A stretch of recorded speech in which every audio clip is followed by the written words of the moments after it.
Take me under your wing, crack of thunder. As the wild birds sing, you can hear hunger crying out. A sonic echo that leaves no room for doubt. All the shots bring it back to what it's not. Make a move, do we do? As the world cries tears in our hands, are we all part of a bigger plan? All the shots bring it back to what it's not.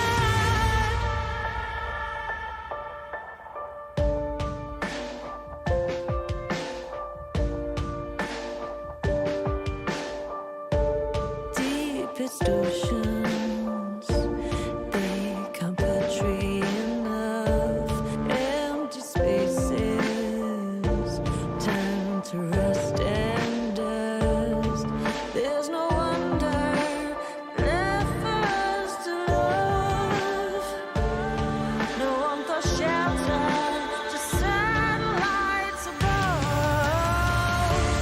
All the shots bring it back to what it's not. Make a move, do we do? As the world cries tears in our hands, are we all part of a bigger plan? All the shots bring it back to what it's not.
Hello race fans and welcome to the World Touring Car Series live from the Hungaroring near Budapest. My name is Peter Mackay and joining me in the RaceSpotTV commentary box this evening is Nolan Rempel, and we are here to bring you the next round in the World Touring Car Series. Nolan, we have got such a tight battle at the top of the standings. Corentin Guinez versus Ross McFarlane. Your thoughts heading into this one? Well, we're entering the final feature event of the year, and who knows, it could be a very thrilling race. Obviously, the Hungaroring, not necessarily the kindest track to overtake it on, but of course, this is touring car racing. They don't seem to care how difficult a track is to overtake on. They'll find a way, one way or another. That they will. Well, as you can see, we're heading into the final portion of this season. Just 3 rounds to go after this one here at the Hungaroring, where we go to Mid-Ohio, Silverstone, and a season finale on the Daytona road course. How exciting that could be. This is how the points look. Look how close that is. Corentin Guinez leads by a very slender margin of just 24 points over Ross McFarlane. Kieran Harrison, he's just about in touch in third, with Wojciech Swidovic in fourth, and Karl Janssen rounding out the top 5. David Baker's in 6th, with Ash Sutton in 7th. Now, your AM standings. Well, Neil Butler leads the way by an even further slender margin, just 10 points. Separate him and Jake Blackwell at the top of the field. Tom Dadswell, he's not far away in 3rd, with Ben Gregory in 4th, and Michael Polishek in 5th. And in the team standings, well, it's been a good couple of weeks for Core Sim Racing. They take the lead over Pure Sims Esports. Majors Garage FSR Audi are in 3rd, with Semper Racing and Core Sim Racing Black in 4th and 5th. Now, the Hungaroring is a relatively recent addition to the iRacing service, and our very own Paul Smith here at RaceSpotTV has put together a handy guide to show us the right way around this track. Check it out.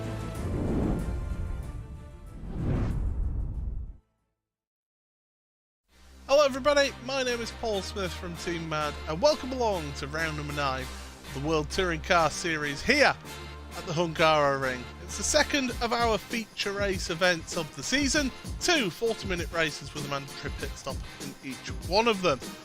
This circuit, well, what can we tell you about it? It was opened in 1986 and hosted its first Grand Prix the very same year, won by Nelson Piquet in his Williams.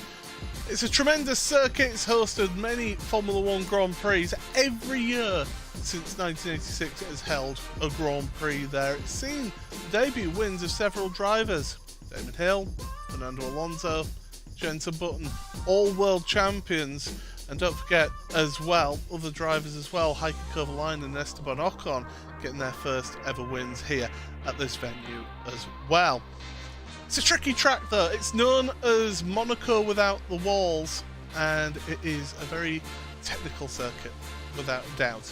Built in a valley, so you can see 80% of the track from wherever you are in the viewing audience, so definitely a venue that you do want to visit.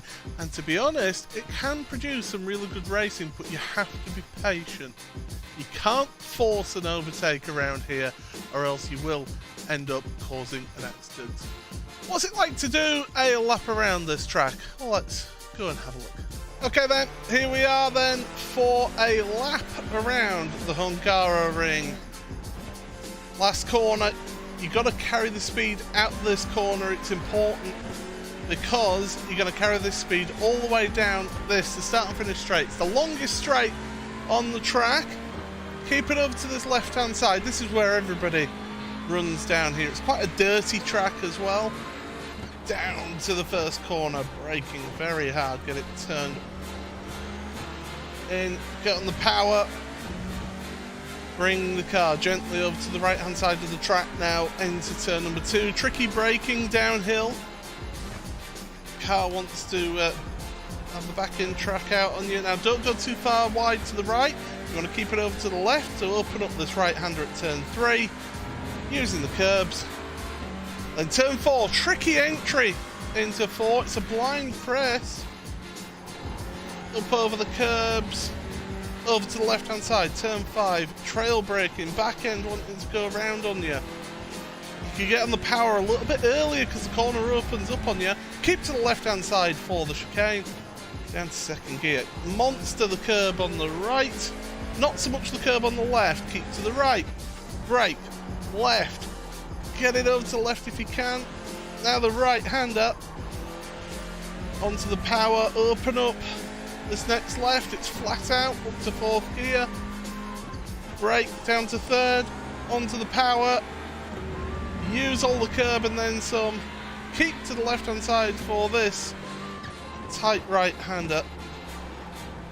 Try and carry the speed through there if you can. Up to the right hand side for the penultimate corner.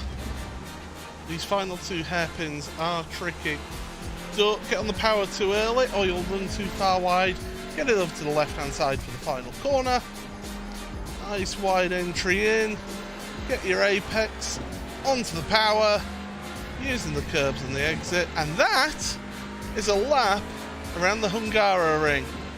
It's a very, very tricky track, is this one, very technical. If you get offline, it is a dirty track, so you can lose grip and time if you get offline. Depending on the conditions, the top drivers will be doing 52s around here 1 minute 52, so yeah, you'll expect some quick laps, but of course 40-minute feature race, patience is the key in this one. Hope you all enjoy this race. I'll see you next time.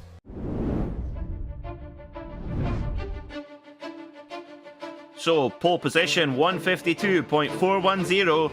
It's Corentin Guinness, but championship rival Ross McFarlane right there on the front row of the grid. What a prospect. Carl Janssen and Ash Sutton are on row 2, with Oscar Mangan and Wojciech Swidovic on row 3. Then it's David Baker and Jack Sedgwick, with Pete Newman and Michael Evdoka rounding out the top 10. Fraser Smith will roll off 11th, with Lee Berridge in 12th. Good qualifying from Lee. Jamie Rushworth in 13th, followed by Craig Williams, Jake Blackwell, Ashley Beard, Callum Reed-Garton, and our very own Paul Smith. Ben Gregory will start 19th, with Elliot Roberts in 20th. Then it's Dan Robbins, John Roberts, and Ellis Stevens. So 23 cars taking their spots on the grid here. 23 cars setting a time. And Nolan, this is a circuit quite tricky here to get those track limits right, but tell us about the conditions and what we can expect for the drivers today. It is a very cool track out there at the moment, only 73 degrees Fahrenheit, which honestly, that's about as cool of a track as you can get on the iRacing surface here. Winds are quite strong, 11 kilometers an hour, that's blowing just off to the southeast. Of course, it is a sunrise here in the Hungaroring and in Hungary. It is currently just 7:30 in the sim time, and we're going to get set to get a much hotter track, I'd imagine, as the day of racing progresses for us. Yes, that very good point, and that extra track temperature will reduce the grip level once it gets excessively hot, if it does. But there's Corentin Guinness, he's keen to get going as well, the championship leader on pole position. Ross McFarlane there on the inside, second place. Watch out for Ash Sutton there, just lurking on the second row in that lovely blue and yellow Napa Auto Parts Hyundai. What can he do in this race? Well, we've seen the Core Sim Racing stronghold on the front row broken here. Ross McFarlane really getting it hooked up in qualifying. Of course, it was only a couple of weeks ago that we went to Hungaroring with the World GT Championship, of which Ross McFarlane is fighting for that championship at the moment. So knows this track well. Still Hyundai Elantras dominating qualifying still. There's Paul Smith in the number 33 Hyundai Veloster, slightly different style of car, a little bit shorter wheelbase. Okay, we should hear the revs coming up now, and we're ready to go racing in the first of two 40-minute feature races. The revs up, and out they go. Green, green, green, we're racing in Hungary. Down towards turn 1 they go, a little bit of jostling for position as they come off their grid positions, but Corentin Guinness goes quickly to cover off his position in first. It's not a good start for Ross McFarlane. He's given up the position to Carl Janssen. Now, which of the two core cars is going to get through here? McFarlane is quickly on the fight back as well, goes for the little cutback. Let's see who's going to come out on top. McFarlane, nope, can't quite get it done there as well. With the two Core Sim Racing cars jostling for position. Be careful not hold each other up, but problem for Fraser Smith. He qualified 11th, he's dropped back already. made a bit of contact with Wojciech Swiatovic in the number 80 Hyundai Elantra, so it's unfortunate there, but good news for Smith. Kept it held together nicely and lost minimal positions. Overall, a very, very clean scrap, especially since they were getting set to go 4 wide through turn 1. Wow, how do you like it? 4 wide, goodness me. Who says there isn't room to pass on the Hungaroring? Now, problems for Ross McFarlane. He's down. He's dropped quite a few positions. He's down into 7th spot. So something gone wrong there for the Scotsman, and that has allowed the 2 Corsim racing cars to escape at the front with the Napa Auto Parts Hyundai of Ash Sutton in 3rd. You can see Fraser Smith still trying to make up some more ground here, potentially trying to close up to the back of Jake Blackhall as they throttle their way down through this very tight and winding section. A little bit of a ding further back, but no cars going around, so just a little bit of bumping and banging here or there. No harm in that. Rapid racing, especially when it comes to touring car racing such as this. Ashley Beard, you can see in the thick of things in the battle for, I believe it's going to be about the 18th spot at the moment, trying to keep Mark Fletcher at bay. As well as that, you've got Tyler Maxson in the mix of this just behind the Veloster, and it's more contact down the front straightaway.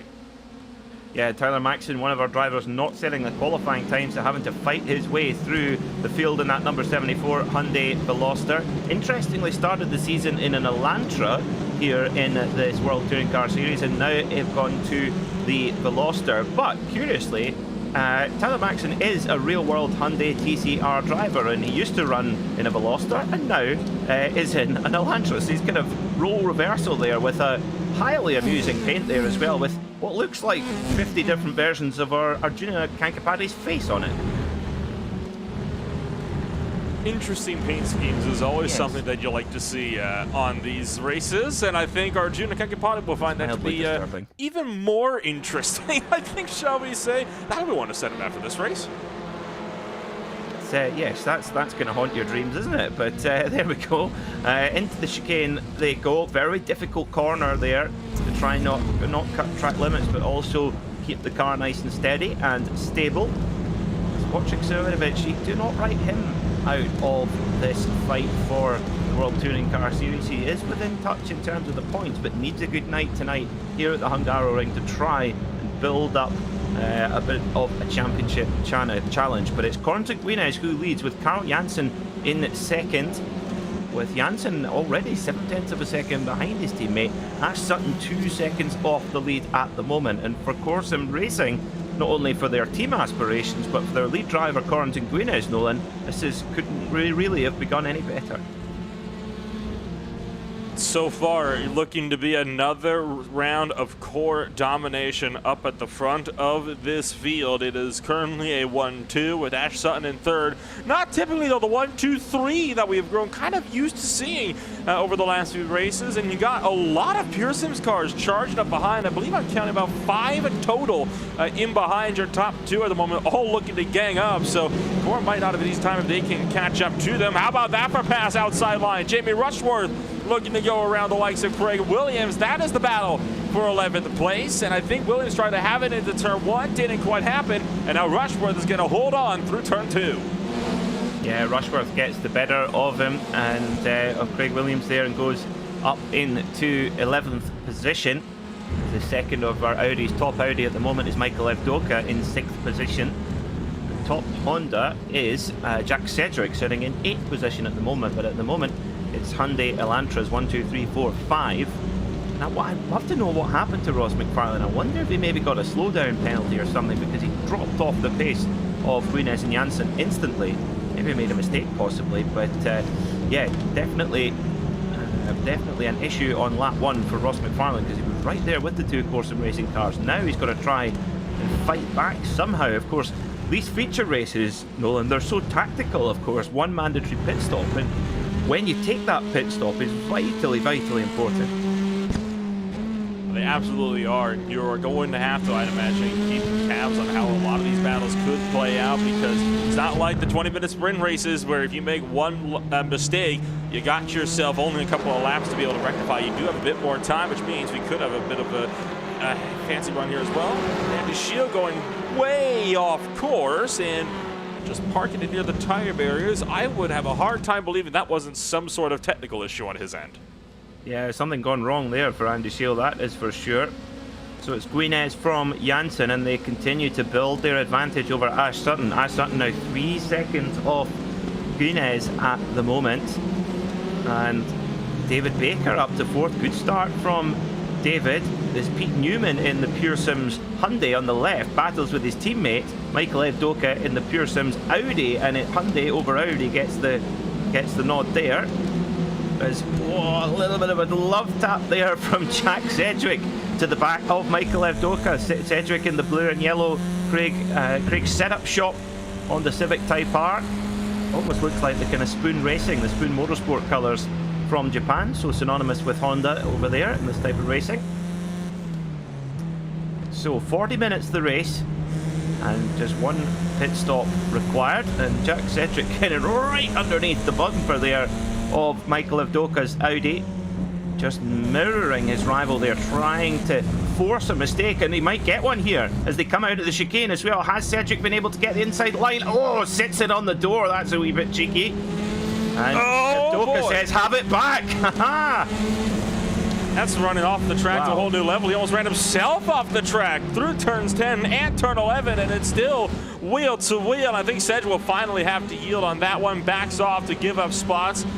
He's going to let Oscar Mangan have a shot at this one here, down into 12. Evdoka still holding tough with it. Switovich right in the mix of this as well. I think Jack Sedgwick is going to see if he can't maybe find another way through another time. But for now, Oscar Mangan wants to get one more spot closer towards his core teammates just up the road. Around through turn 14, and he's going to have an excellent drafting run all the way down this long pit straightaway. Evdoka will have a little bit from his teammate Pete Newman up the road, but it won't be nearly as much as Mangan is going to be getting. And in fact, there it is. Evdoka weaving to the inside, trying to keep the 99 at bay. Mangan looks to the left, tries to break deeper. Evdoka might hang on for the apex, and he does. Just cuts the nose off on the exit. Great defensive driving there from Michael Evdoka, just placing that Pure Sims Audi exactly where he needs to be. And again, same thing, showing that this circuit, you don't necessarily need the lap speed. Oh, there's a little rub there from Evdoka to Mangan. You don't necessarily need the lap speed. It's all about just playing that defensive game if you don't have the speed, to just keep that track position as much as you can. This is such a tricky corner here, this fast, blind left-hander, and if you run too wide here, you can easily get yourself a slowdown penalty. That could have been what happened to Ross McFarlane possibly, but very easy to do, especially when the tyre starts going off and you're understeering out over the curb as well. So very easy to do that. Then into this tricky, naturally little chicane here as well. Not really an overtaking opportunity, but doesn't stop people trying from time to time. No, it certainly does not, and we're starting to see this building up more and more. Mangan trying to do everything he can to find a way to break past Michael Evdoka. The question is, how desperate is he going to be wanting to find a way through? That is, of course, I think the question that a lot of people are starting to ask here, right? Mangan can't hang around behind him for long, but the good news is he does have a significantly longer time to find the way past. Typically, right around now, we'd be halfway already through the opening race of the night. Tonight, though, only a quarter of the way in, and with one pit stop left to go. So Mangan has got some time to try to make that time up. Yeah, and this is the thing, do we wonder, will we see any drivers taking an early pit stop if they feel they're being bogged, if they feel like they're being obstructed from unleashing their best pace? We might see some drivers take a risk and come to pit road early and try and get some clean air to try and lay down some fast lap times, but it's so tricky to decide what to do here as Evdoka again runs Mangan out to the paint. Now, the drivers need to be pretty careful here and not rack up too many iRacing incident points. What the incident was, Mangan has a look at the inside, and Evdoka gave him the room and pays the price. Big time. Oh dear. I think the bigger issue there was the fact that Evdoka still tried to turn in to make the corner as if Mangan wasn't there. That was the big problem. Mangan threw the fake and it worked like a charm. He was fully alongside. You can see right there, he tried to just turn in, and Mangan was already up against the curbs. He couldn't go any further over without being in the grass, and Evdoka, I have to say, kind of did that one to himself. Yeah, he did. Yeah, absolutely. He left the door open and yeah, paid the price. So Avdokov now on the recovery drive. He's back down in 18th position now, right behind Elliot Roberts in one of the 3 Craig Setup Shops Hondas. Of course, Craig Setup Shop, one of our sponsors here in the World Touring Car Series. So if you want to go quicker in iRacing, pop onto the site there and get yourself a good setup for any of the cars on the iRacing platform, particularly these little TCR machines.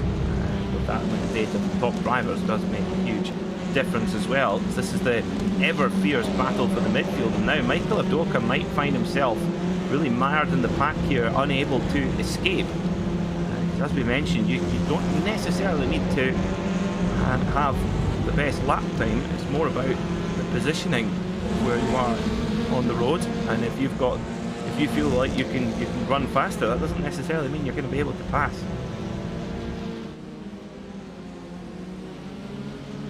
It certainly does not, and sometimes that is the risk you tend to run when you try to execute maneuvers such as that, but so far it hasn't necessarily seemed to have done a whole lot of drivers out over the course of the race. And let's take a look a bit further down the order to the lines of Mark Fletcher for Altitude Motorsport. This is the fight for 19th place. He's trying to defend against our very own Paul Smith, who's trying to take the high side in his Mad Racing 33 Hyundai Veloster to the outside of turn 2. Not going to happen though. He might try to cut it in early for 3, but Mark Fletcher beat him to it, and the Altitude Esports machine managed to just get out to the paint in time to cut in and make the most out of the turn 3 kink.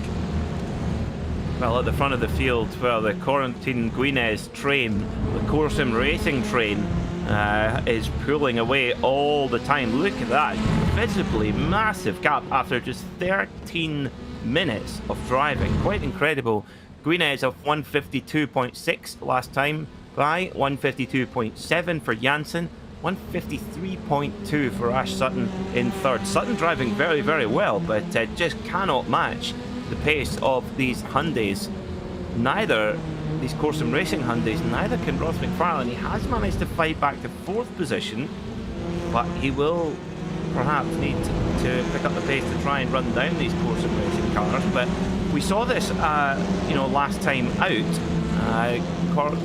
Ash Sutton and Ross McFarlane actually working together. Although their cars are painted in different colours, they are part of the same Pure Sims outfit. The fight for 13th, Fraser Smith now has a face full of Maxon right behind him, and the 74 car to be trying to find a way through. Smith does not have the advantage of the draft with Jake Blackhall just up the road. Tyler Maxon has all the advantage right behind him. He's not going to be too aggressive though. You'll look on board with Lee Barrage, and he is going to just keep it tucked in behind for the time being. So I like this. He's being patient, right? He's trying to set this pass up. He's not making a move just because he's got to run. At the end of the day, in these longer races, you keep making aggressive moves like that every chance you get, you're only going to end up slowing yourself down in the long term. That might work for a sprint race. It's not going to do you any favors, though, in a feature one like this. This is a really super run from Tyler Maxon from deep in the field, sliding his way up to 14th position and trying to make it 13th on Fraser Smith. And here he goes. He's got a oh my lord! Oh dear. Well. And Fraser Smith immediately takes a tow to pit lane. Doesn't look like he's got damage though, interestingly. I mean, Smith started to open the door, but it wasn't really all the way open, was it? I mean, he tried it, but I honestly don't think that door was all the way open. I mean, Fraser Smith gave it his all. Here we go. I think that kind of tells the story. There was not that was never going to work. No, I think you're right. Certainly that chopper cam angle really showed it. That Tyler Maxon getting hard into the quarter panel of Fraser Smith, and Fraser Smith paying the price there big time.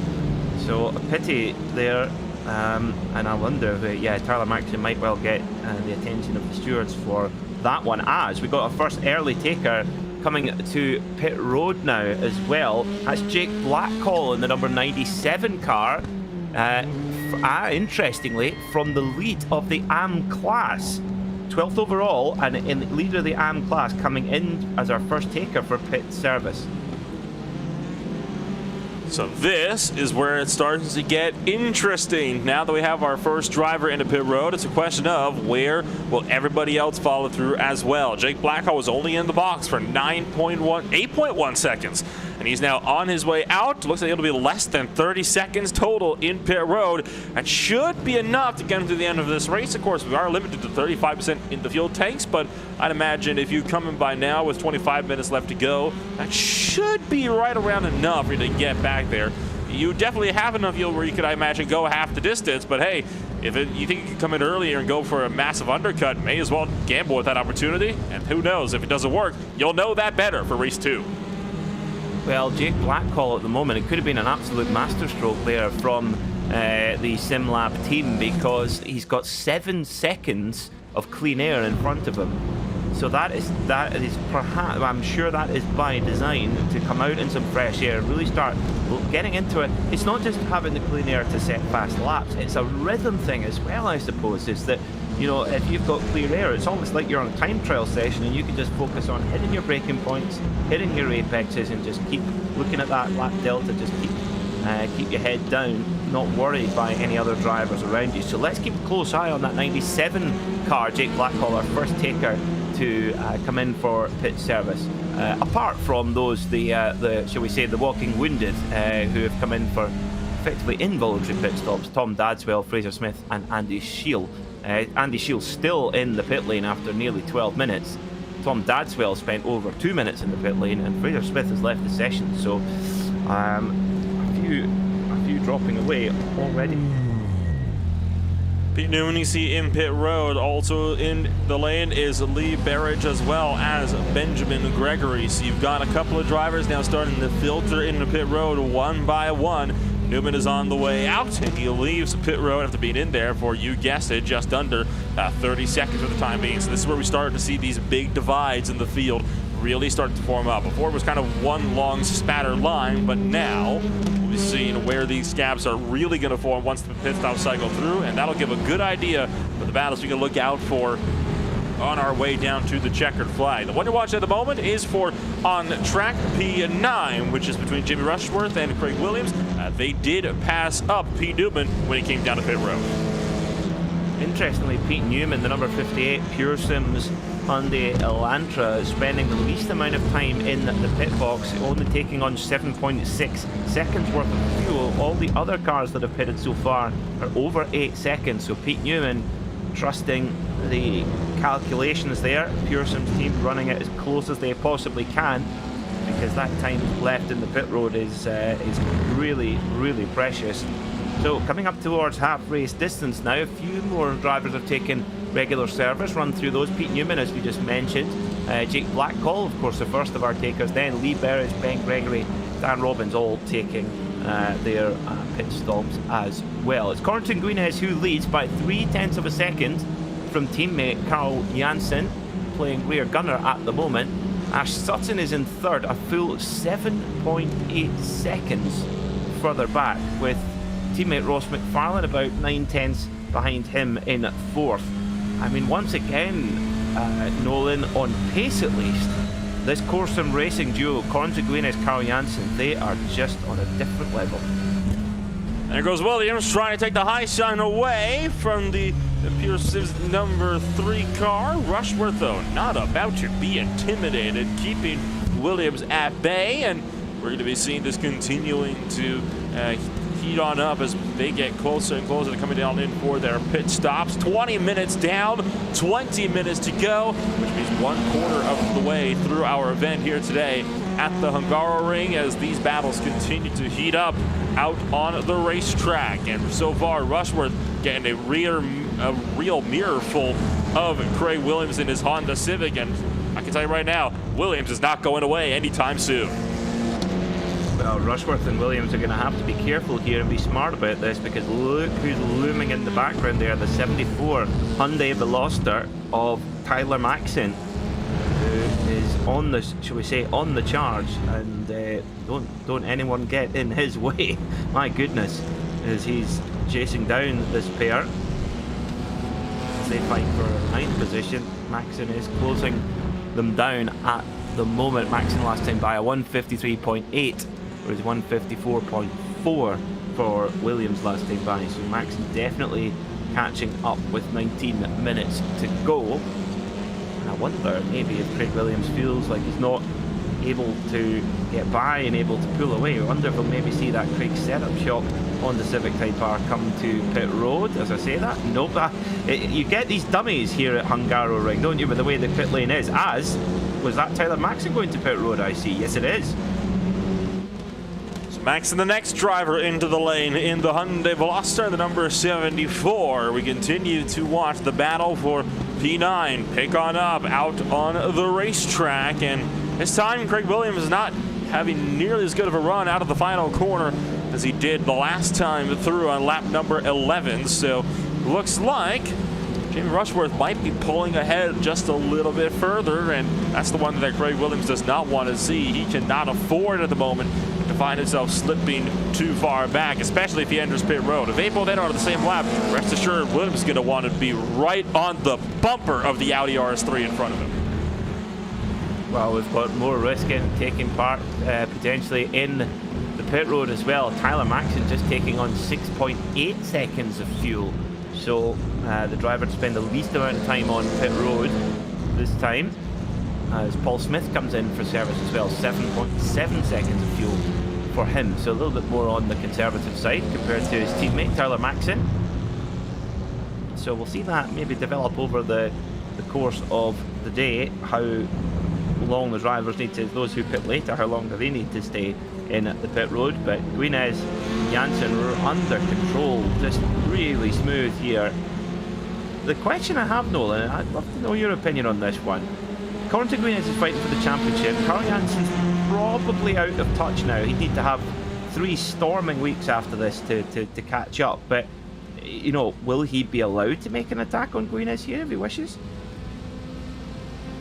Well, I mean, there's nothing technically in the rulebook that says he can. That'd be more down to a team decision as to whether they're going to want to go for it. Now, in the past, Cora hasn't necessarily gone for those last lap battles, have they? They've been very, very camaraderie almost. They've been wanting to just stick it in line and come away with as many points as possible. But in these feature races, you can really pull out a serious gap. In fact, they already have about a 10-second gap over third place. I think they could have a few seconds to kill by battling it out with each other, but obviously, just because they have the opportunity doesn't necessarily mean that they will.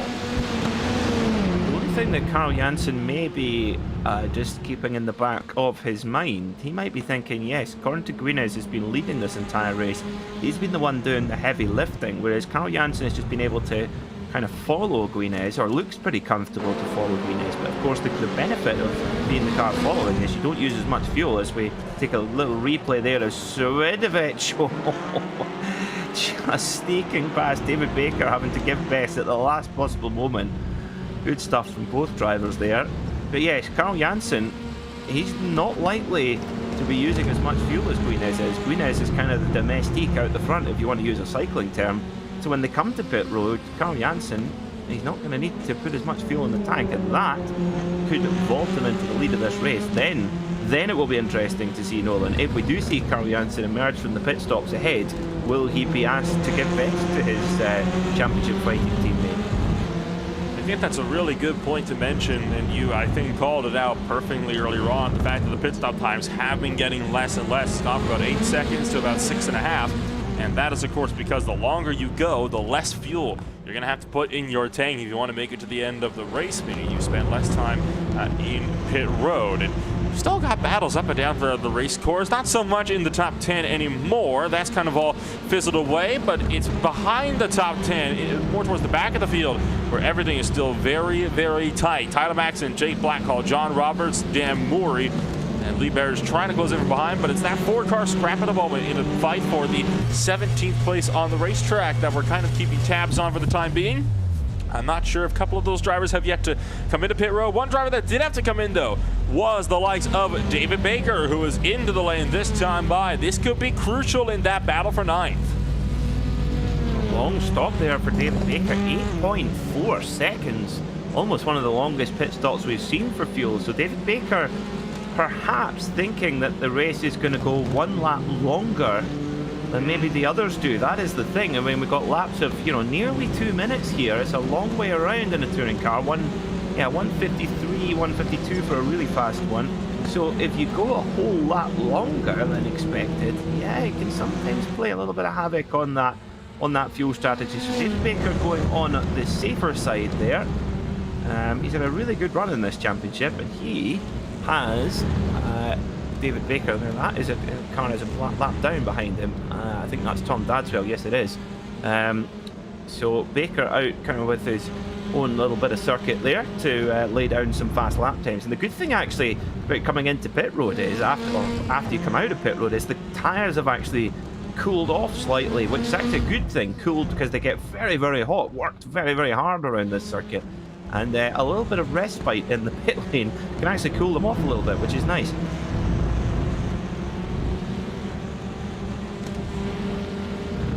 You continue to observe the likes of David Baker as he now tries to keep a lap car behind him. You can see Tom Dadswell in the number 38 Altitude Esports machine just tucked in line. I think Dadswell is going to be content to just kind of ride around here. Dadswell is so far the only car that is a lap down that is still running in this race, and he's only made up one spot so far.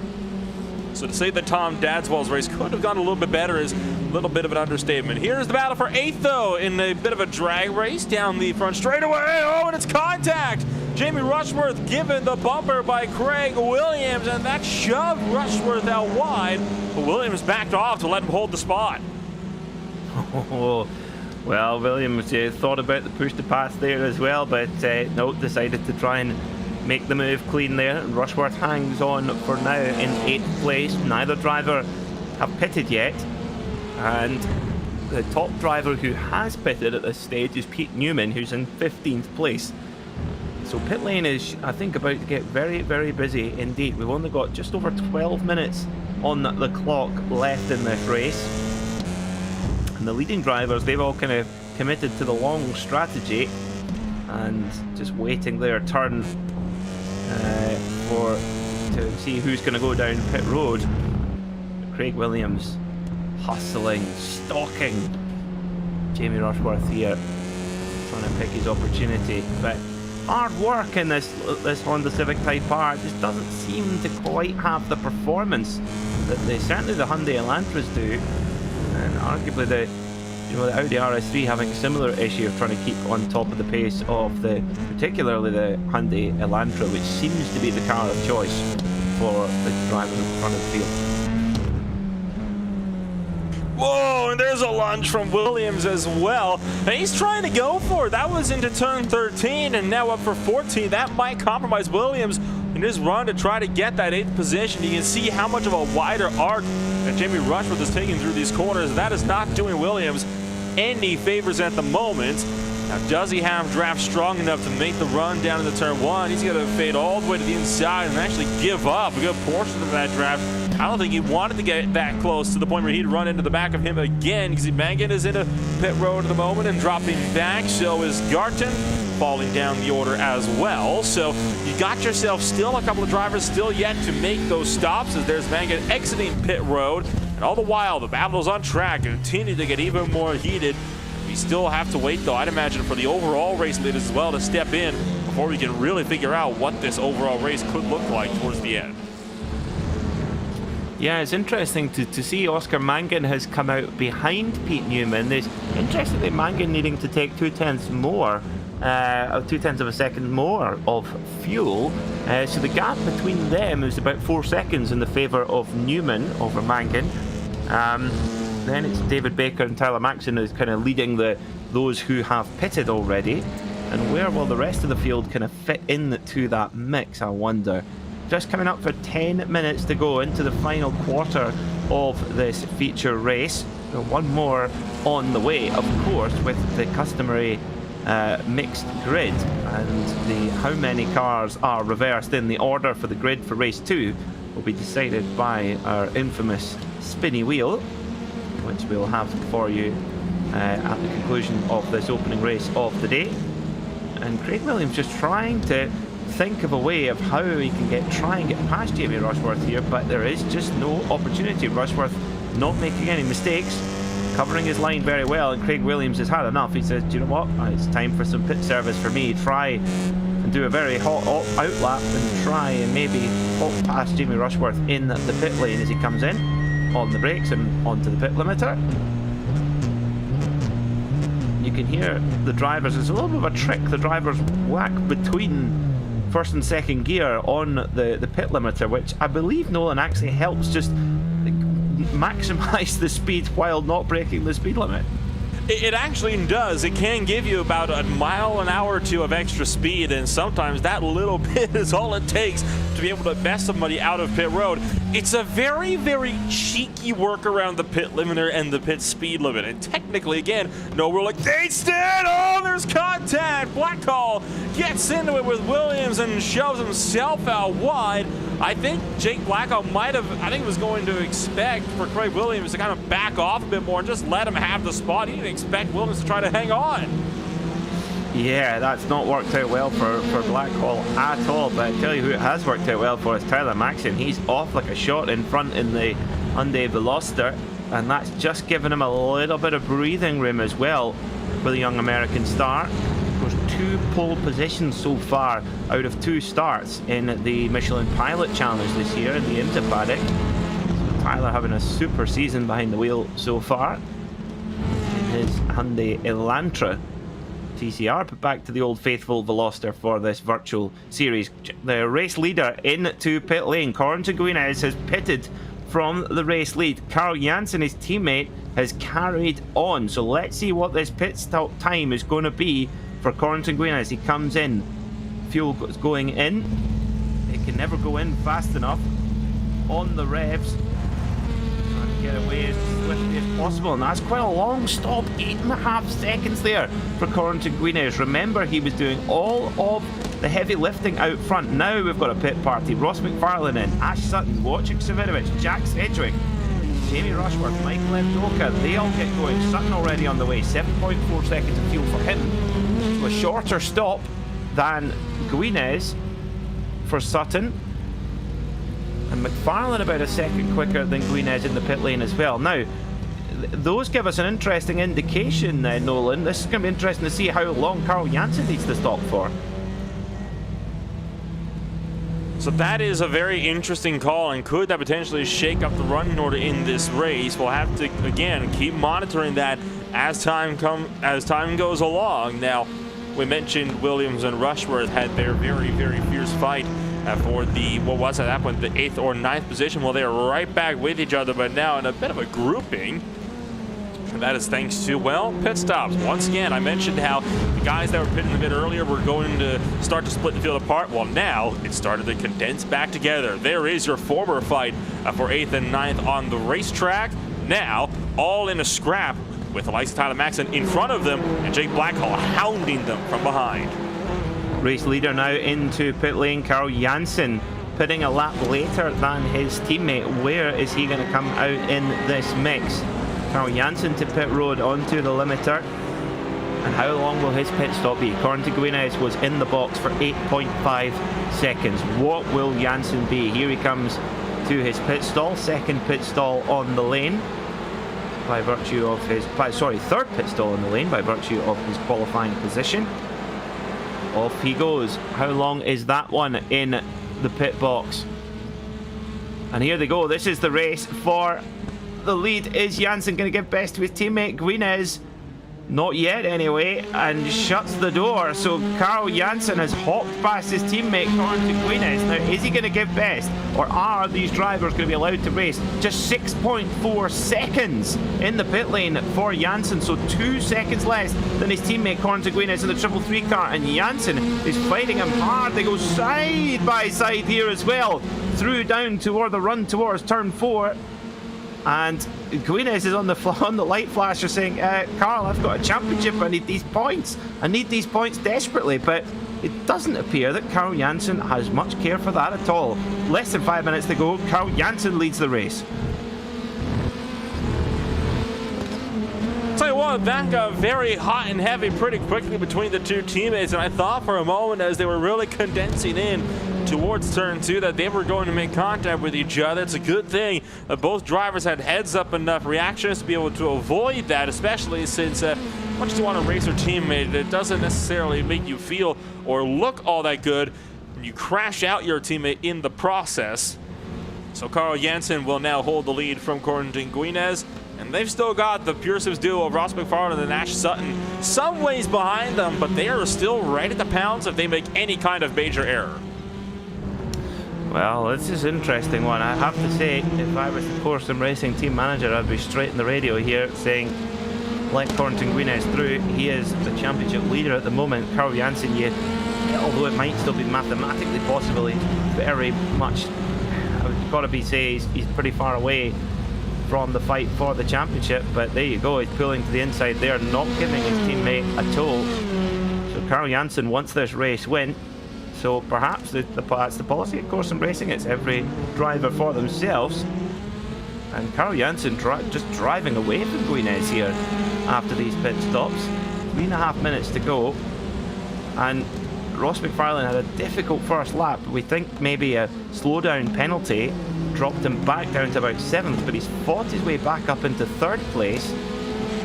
And once again, although Guinez is 15 seconds up the road, the points difference is going to be pretty small, just 1 position between them.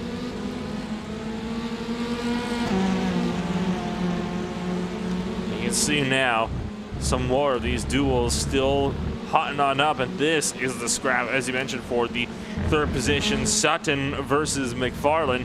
Now, we did see, of course, the Core Sim Racing duo go at it with each other. Will Pure Sims and Napa Racing Esports opt to do battle with each other? That is once again going to be the age-old question. How eager are drivers that have such rich histories going to be to duke it out with one another? 2.5 minutes left to go in this race. You ride on board with Ashley Sutton at the moment. I do believe could very well be white flag this next time by, but I do think we are going to go at one more here. I think the leader's too close to the start-finish line for it to be the final lap this time around. Well, it's going to be very tight, that is for sure, and it could be going as far into overtime as really as could be expected. Yeah, absolutely. We're going to go over the line and force this will not be the last lap, as we're going to go deep into overtime here.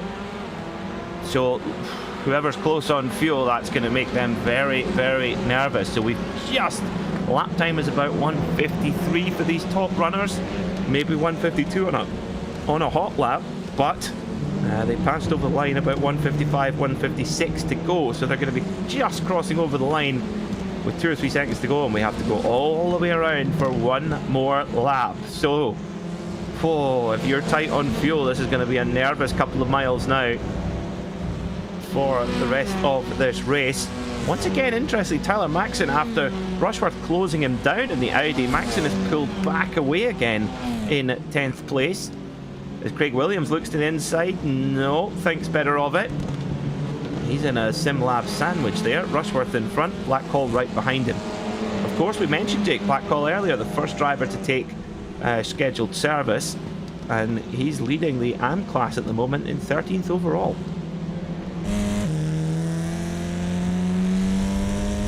Williams taking a much tighter line in the turn 3. That's going to cost him a little bit, though.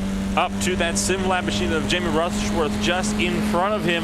You are looking on from the back of Rushworth now, backwards to Craig Williams, and Williams, again, not willing to let this one go without any sort of a fight. And I think the big question is, how eager will Williams want to be to find a way through? There's 25 seconds left on the clock.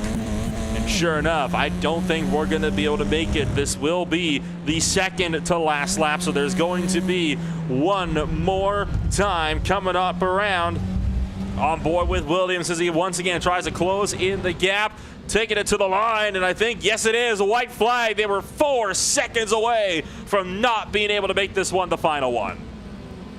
Well, this is, we saw Carl Janssen taking 2 seconds less in the pit lane, and look what has happened. Corentin Guines has caught up to the back of Carl Janssen. Does Carl Janssen have enough fuel on board that Hyundai Elantra, or has Guines played this one perfectly, doing the maths absolutely down to the second? If Janssen is short on fuel, this is going to be a horrible last lap, trying to defend from his teammate. And how much risk is Guines prepared to take in this situation? Can he trust his teammate to have a go? He is looking to try and make a maneuver as they come up to the middle part of the lap. No room just yet. Janssen running his normal racing line, and Guines is right up behind them. They might even come across some traffic, maybe just before the end of the lap as they head up towards the chicane. Still no move yet. No move made yet, when they both cut it in just as tied. This is going to be one that comes right down to the wire. Corentin Guines trying to find a way past Carl Janssen. It looks like Dan Moore is trying to slow down enough so that they could lap him, and he doesn't have to go one more round just in case he's not safe on fuel. Carl Janssen, though, the one on defense, while Guines continues to try to close. Yeah, Carl Janssen on defense, that is for sure, as they come into the final sector of the track. Is there any opportunity here? What can Corentin Guines do? Is it going to be the last corner as they come up against a little bit of traffic moving out the way? I think that's Tom Dadswell making himself certainly not getting in the way, but Carl Janssen holds a really tight line there around the final corner, almost hitting the wall. He's running it so tight as well, but that's all he needs to do. Is it going to be Janssen? Is it going to be Guines as they come up to the checkered flag? Janssen, has he come out of fuel? Has he run out of fuel? I think he might have. I think he did. Guines got him on the line. Oh no, Guines wins it. Well, we'll try and get a replay with Carl Janssen and see if it was fuel or not, or whether that was Janssen just making a point and letting Guines by at the very last moment. Let's listen. That's fuel. That is fuel. Oh my gosh. Oh. 12 thousandths of a second. Janssen almost made it home. But Corentin Guines wins in the World Touring Car Series, the championship leader. Nolan, what a crazy finish. That wasn't even running out of fuel in the final corner. That was running out of fuel the second he stamped on the power. Even then, Guines was only a bumper in front of Carl Janssen. Janssen absolutely, if he had even about 5 seconds of fuel left, he had that race won. There was no way Guines would have been able to get there in time. Well, Janssen raced it with the shortest fuel stop he possibly could. Perhaps didn't think it was going to go a lot longer. Guines did, and it paid off. My goodness, did it pay off. That could be critical to the outcome of this championship. The margins are so fine that a difference between second place points and first place points could be vital when we get to the end of the season. But let's see what the reverse grid is going to be for the crucial race 2 here at Hungaroring. What is the swap going to be? 15, one of the lowest numbers we could, in fact, the lowest. Well, the news just keeps getting better for Corentin Guines. Only a 15-car reverse grid. Well. Here are your results then. Corentin Guines wins it on the line by the length of Lightning McQueen's tongue. Carl Janssen, 12 thousandths of a second, just needed one more teaspoon of fuel and he was home and dry. Instead, he ran dry. Ross McFarlane, after all that, 18 seconds further down the road, he finished on the podium in third. Wojciech Savidovic was fourth, with Pete Newman fifth, Oscar Mangan sixth, David Baker in seventh, Jack Sedgwick in eighth in the first of the Hondas. Then it's the first of the Audis, Jamie Rushworth, Craig Williams getting a top 10. Jake Blackhall was the winner in the AM class in his Pure Sims Hyundai Elantra. Michael Evdoka was 12th, followed by Ashley Beard, Mark Fletcher and Lee Berridge, who will take pole position for race 2. Ben Gregory and Paul Smith, they just missed out on that reverse grid, with Elliot Roberts, Ash Sutton and Dan Robbins rounding out the top 20. So Ash Sutton having to, hitting problems at the end of that race there. Tyler Maxson finished in 21st, followed by John Roberts, Dan Murray, Tom Dadswell, Callum Reed-Garton, Ella Stevens, Fraser Smith and Andy Shield not making the finish. Well, indeed. What a finish here at Hungaroring. We've got one more race to go, a critical race.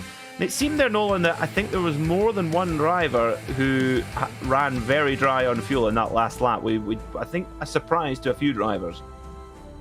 I think the driver that might have been the most surprised out of that one would be Carl Jansen, who, of course, lost out on that race because of that one. I believe Dan Moy might have been a similar situation because he was slowing down quite significantly on that final lap of the race, and he moved aside to let them through. I don't think he would have been good on fuel either. See how he wasn't fighting anybody, and he wanted to just let the leaders through so he wouldn't have to try to make an extra lap on a tank that was already, as it was, running on fumes. But talk about how big the fuel game could be, and I mean, that really goes to show right there just how absolutely critical that the fuel can be, especially since you have to take all of that into account. And I'll tell you what, I have a feeling here that Gwyn has locked down that reverse grid, because the next one up, we got the lowest possible option, but the next one up was a 27, and well, we only have 28 cars, so that is, for all intents and purposes, a full reverse grid. Yeah, that's two things in very quick succession going in the favour Corentin Guinez. But you have to say, you make your own luck. Corentin Guinez, he had the hard job there to lead early on. It might sound strange, but to lead early on, be the windbreaker, and Jansen was able to try and make that fuel strategy work. But the interesting thing was, Nolan, he needed all of those 2 seconds saved in the pit lane to actually make the jump. Otherwise, he wouldn't have got by Guinez. So he had to take that risk almost. It's a really big trade-off, right? I mean, on the one hand, you're going to most likely come out in front of the driver you're battling with on the course, but on the other hand, you're at that much greater risk of trying to run out of fuel. It's a huge risk and reward factor, and honestly, Carl Jansen is lucky that he ran out of fuel when he did, because even if he had run out of fuel, we're talking 2 corners earlier, that's an uphill slope he was climbing quite literally. He most likely would have lost third or even more because of that. Yeah, that's true. At least he got home in those second place points. Well, great to see so many of you coming in to join us here on RaceSpotTV. Adam Watson says, hello, Peter and Nolan and RaceSpotTV. Good luck to Team Mad. Adam Watson, one of our drivers in the World GT Championship on a Monday night, one of the top Porsche drivers in that championship. Carl Jansen, well, I'll just simplify for a family audience. He's upset with, and I can understand, Carl, very unlucky. That was speaking very selfishly, that was highly entertaining to watch that dramatic finish, but well driven nonetheless. Shaka Anderson says, wow, can't argue with that. Karen Broughton says, nice run from Guinez. But missing Kieran Harrison this week. We're all missing Kieran Harrison this week. He's always fun to watch, is Kieran, and yeah, that's but I can just see he's just popped up in our RaceSpotTV chat. He may not be on track, but he's keeping a close eye on proceedings, Nolan, is Kieran. He's not making sure he doesn't miss out on it. Hey, Kieran, why are you not out there on the track? We're missing you out there. You could have provided us with some excellent racing, but hey, I mean, at least you're still with us, being able to watch on from the sidelines. I mean, hey, it's always good to be able to know that even though the drivers might not always be able to make it to all of the races, which, hey, it'd be a bit of a tall order to ask everybody to be able to make every single race. At the very least, you pop in and at least watch the last few fireworks, or even watch us during our little downtime here between these two races. Yeah, exactly. Do let us know where you're watching from in the world. We've this is the great thing about sim racing. We have a very international audience, international participants as well. So let us know where you're watching in the world, who are you watching with, and what are your race snacks as well. I don't have any snacks, but I do have my loyal minion mug, Stuart, here. I've just had a lovely cup of tea with a bit of honey in it to keep my voice well oiled. What about you, Nolan? I'm trying to get over the fact that you unironically have a minion bug on your desk. That's my reaction to that one, unfortunately. Absolutely unironic. I love it. I love it. Look at him. He's even got little gloves and everything. Look at that. And a banana. Look, do you see the banana? I don't see the banana. I do see the banana now. Yeah. I don't have a response to that. I genuinely, I don't have a response to that. I don't know what to say. We did have guinea pigs last week. We had Stefan Schlacker, who was your Austrian super sub. He's like the Nico Hulkenberg of World Touring Car Series commentary. And his guinea pigs were in the background. And if I remember them right, I'm sorry if I get them wrong, Stefan, if you're watching. There's Coco, Muffin, and I think Donut, I think the third one was. I can't quite remember the third one's name, but maybe our producer Hugo Luis will remember. But yeah, it's all fun and games here, especially in the halftime break here at the World Touring Car Series on RaceSpotTV. Big support, Corentin Guinness, giving some kind words about his teammate Kieran Harrison as well. Phil Whiteley says, very unlucky Carl Jansen. It certainly was, wasn't it? But thank you to you all tuning in here on RaceSpotTV, but also a big thank you to our series sponsors who make this championship possible. 3M UK, who produce world-class racing equipment. I was in the Azores at the weekend for the European Rally Championship Round 2. Quite a few of the drivers had 3M equipment. Alberto Battistoli, he's got the lovely green and blue overalls and the 3M gloves with the special grip on it as well. It's very, very cool indeed. I do think double Porsche Super Cup champion Larry Tenvorda is a 3M driver as well. He relies on their equipment, but they also produce a specific sim racing glove. So if you race at home on your simulator at home, they produce a glove which gives you fantastic grip, breathable, comfortable as well. In fact, expertly modelled. If you wind back to our track guide early on, Paul Smith was modelling them beautifully, Nolan. We can tell it was getting a little bit warmer over there wherever he happens to be at the moment, because you can see he had, as you mentioned when we were watching that, ditched the flannel. So, but he still does keep the gloves on, and power to him for that one, obviously. The gloves can be very useful, even in the sim race thing. It does help you keep a bit of a firmer grip on the steering wheel, which, hey, I've used racing gloves before. I haven't used 3M once, but I might look into that just a little bit more if I ever plan on getting back into the official side of racing things myself. I think so, Nolan, and they can also customize them for you as well. So you can have your name put on them, you have them in colours, you could have them in patriotic Canadian colours as well. Red and white with a JPEG with a fake transparent background of a maple syrup bottle on it. Sounds like a plan. That's it. That's got you all over it, Nolan. Absolutely. Also, a big thank you to Craig's Setup Shop as well. On the iRacing platform, which we use for this World Touring Car Series, all of the cars and tracks on the platform are laser scanned to the finest detail. And the cars in particular, you can get into the garage and adjust all the setups like you would on the real world racing car. And those tiny little adjustments can make such a difference. And I don't know about you, Nolan, whenever I trying to go faster and trying to update the setup and try and work on that, I end up getting so lost because I'm not a race engineer. I don't know what I'm doing. So get yourself onto somewhere like Craig's Setup Shop, where they've got setups for different cars, different tracks, and you can just pop in, buy one of those, and go faster straight away. Don't save yourself all the time of endlessly tinkering with a setup and getting yourself all lost. Now, Phil Whiteley, he's got this just perfect. Watching from a cold and snowy Lincolnshire, lovely county Lincolnshire, with a nice cold beer. Yes, Phil, you have got it just right. Nice and cold. I kind of wish it was still cold. It's getting a bit warmer over where I'm at, unfortunately. Temperature's starting to pick up, and it's only 16 now. It's not horrible. It's optimal where I'm at, but for me, I don't do well necessarily with the heat, so I can tell you right now that when it gets to about a few months from now and the temps are pushing 30, I'm going to be wishing that it was winter again. I'm going to just be really just already looking forward to it, even though it's going to be about 7 months away. Well, I have to say, we in the Azores at the weekend, on Saturday, I was out at the stage end, waiting for the rally car to come to the end of the stage, and I got so wet I might as well have jumped in the sea. And it was so cold. And the next day it was nice and warm and it was dry. I picked warm and dry every day of the week. But yes, I do know what you mean. Intense heat, quite uncomfortable. Now, that's a question, Nolan. We saw pretty optimal track conditions there in race 1, pretty much as cool as you're going to get on the iRacing simulator, so ideal conditions for tyre grip. Wonder what we'll see here for race 2. If that track temperature leaps up, we could see the drivers maybe get caught out by that in the early stages. We of course mentioned, or I mentioned earlier, that we would be seeing an increase potentially in the temperatures as the racing continued on. Race 1, of course, took place just after sunrise, and race number 2 will be just a little bit later on in the early morning. It still is going to be about 7:30 by the time we get this race started, but the air temperature has increased slightly.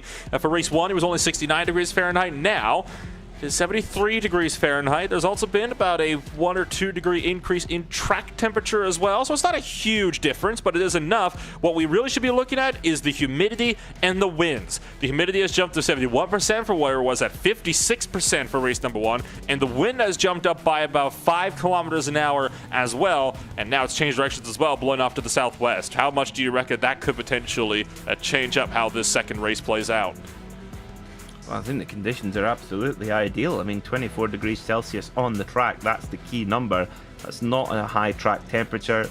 Perfect, to be honest. The tyres should be nice and happy on this track surface. And of course, with here at the Hungaroring, you've got a lot of high load corners. You're really putting a lot, especially a front wheel drive car, you're really putting a lot through the front end of the car, and you're really putting a lot of stress through those front tyres. So to have a nice cool track temperature, that is just what the drivers will want to see. About 2 minutes left to go in this mid-session practice, and then we'll be ready to line up for the second race of the day. Now, this is a critical race in the outcome of this championship. Corrington Guinez just getting the better of Ross McFarlane there in terms of points in race 1, first playing third in the favour of Guinez.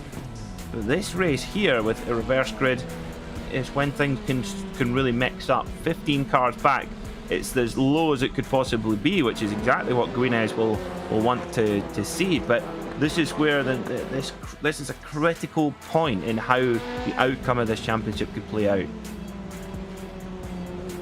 It really is crunch time in the series, isn't it? There's not a whole lot of time left to go. The series is going to be ending in about another month and a half here, and it has been a thrilling one, but we are now, for all intents and purposes, entering the end game. I believe there's, 4 meetings left to go in the World Touring Car Series? 3 meetings left to go in the World Touring Car Series. So it is entering those final stages, and I think a lot of these drivers now are starting to really think big picture. Earlier on in the season, we know how chaotic those races were, but that was just because everybody was trying to get a leg up as soon as they could, right? They were trying to see if they couldn't lock away some early points. And now you have to start thinking big picture, and you have to more consider not about how many points you can gain, but how much you stand to lose. It's all about that strategy, and in those situations, that is where Ross McFarlane has really had the edge. On raw pace, you have to say it's been Corrington Guinez. On tactics, on racecraft, you have to say it's been Ross McFarlane, and that is why it's a tantalising battle, because that is why Ross McFarlane and Corrington Guinez are so close on points. Guinez has had more pole positions, he's had much more front row starts, and much better results in race 1. But race 2 and 3, that's where McFarlane has fought back as well with his cunning and guile. How will it play out here in race 2? Well, I'm very excited to see how this one plays out, and we'll have the grid for you in just a very short moment to see how they line up for this 40-minute feature race. A mandatory pit stop once again.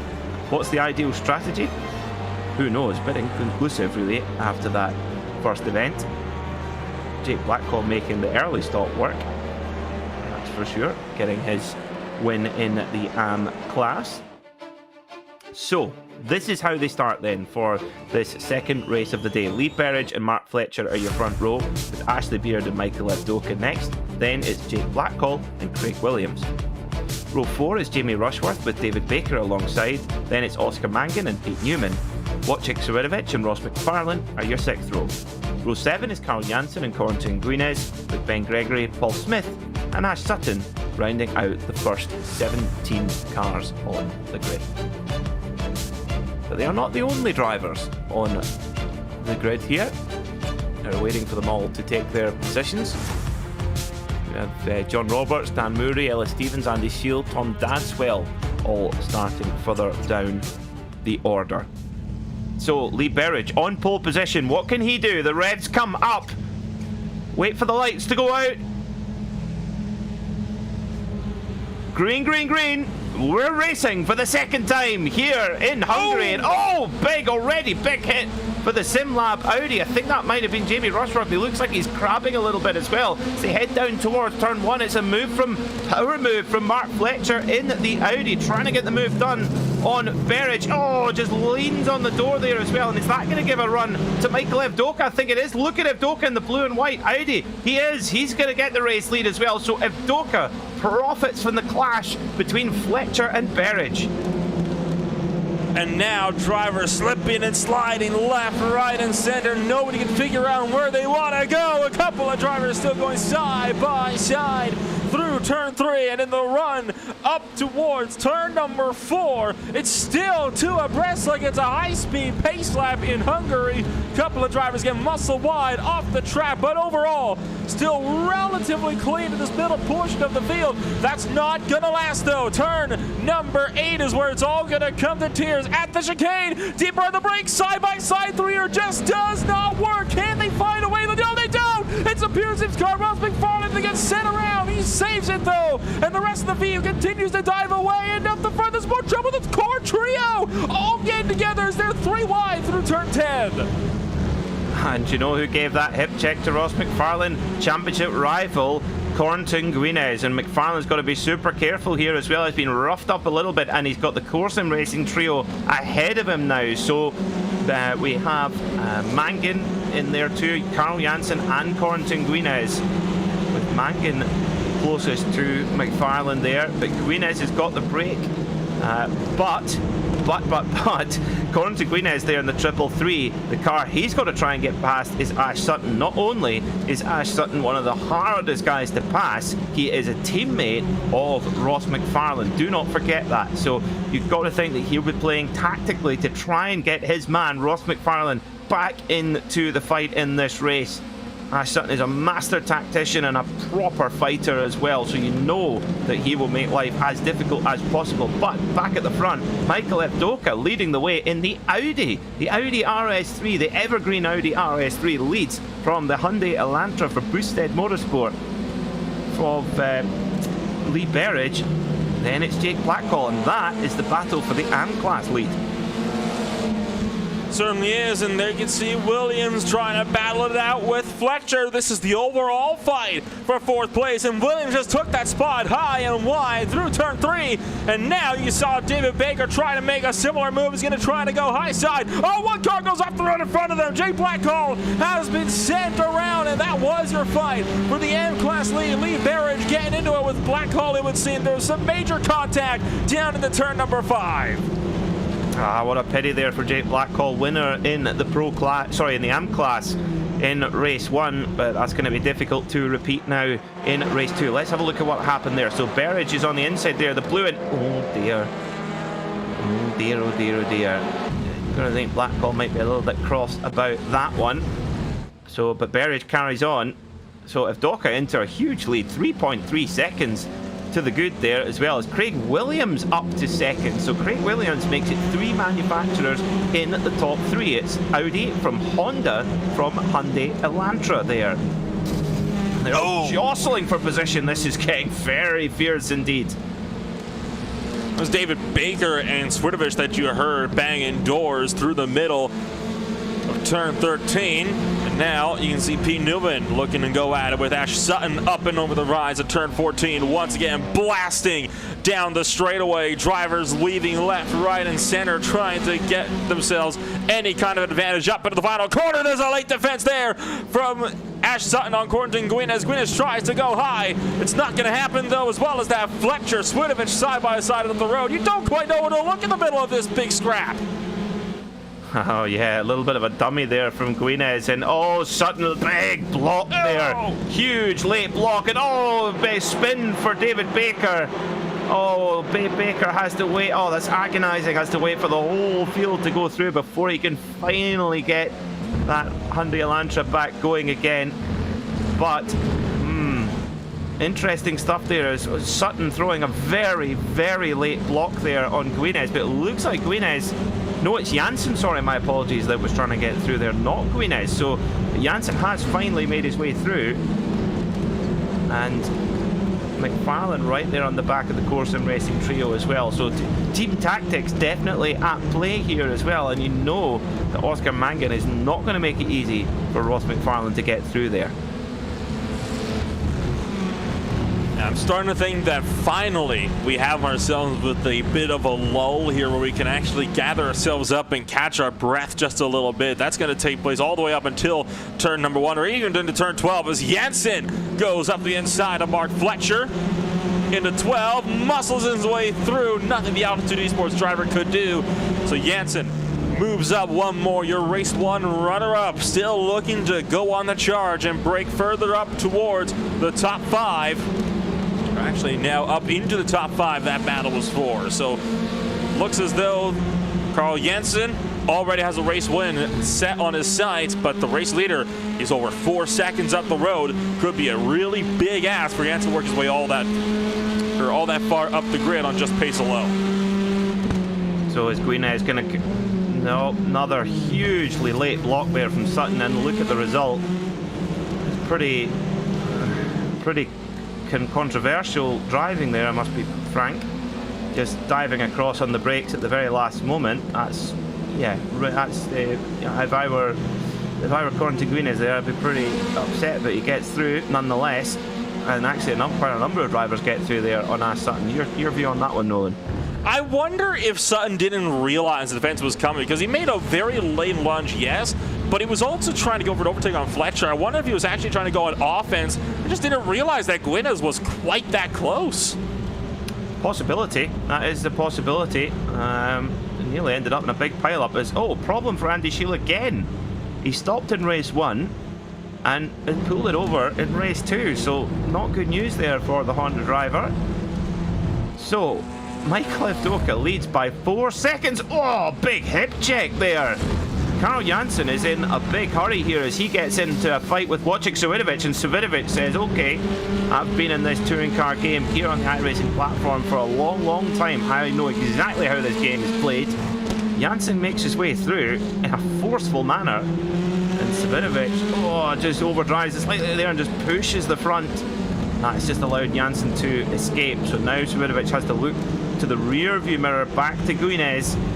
He has his teammate Mangan behind, and then it's Ross McFarlane for Pure Sims.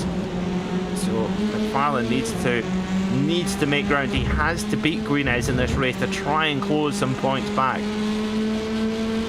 You can now see Guinez trying to make an attack on Swirdovich on board with Oscar Mangan in the mad dash at turn number 1. Guinez being squeezed out, gets onto the grass, there's contact. Guinez goes wide. Mangan is able to cut it in though, and I think Swirdovich just managed to get away with that one, but Swirdovich, I think, is done being pushed around, wants absolutely nothing to do with this field anymore, and Guinez now tries to cut back on his Core Sim Racing teammate. Oscar Mangan is going to bail out and give him turn 2. Oh, really spicy stuff here in the World Touring Car Series. Sawidovic on the big squeeze there as well. McFarlane is coming across. Oh, who was that off? That's Lee Berridge. Oh, Lee Berridge spins out of the AM class lead, and that gives Ben Gregory, his teammate, the lead of the AM class in 9th overall. So Berridge spinning off the track there. Let's have a look and see what happened. Oh, man. Oh, he gets dumped by Carl Jansen. Yeah, Jansen not making any friends here.